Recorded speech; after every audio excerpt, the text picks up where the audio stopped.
ngiro ko no ko Senegal ko ga Afrique ko Senegal wërngal ko xamni tax do dina wala o tetre ko xamna la yelo soxna mo sam yu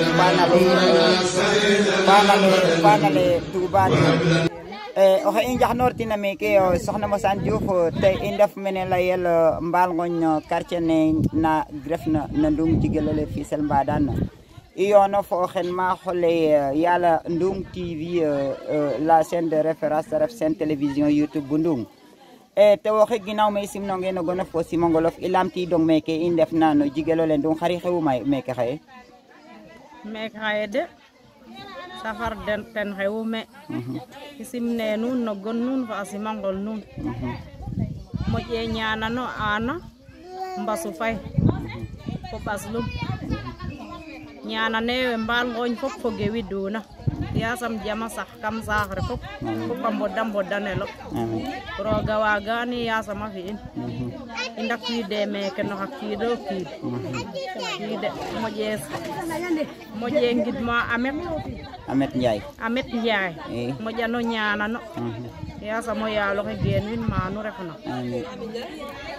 ta fi we soxna mo sana Amet Njaay yala Maroc Sénégal meke no jigelole Ndung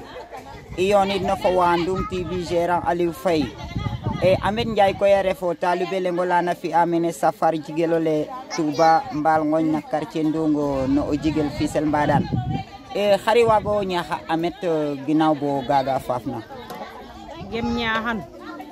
te ref te moƴo gogorlu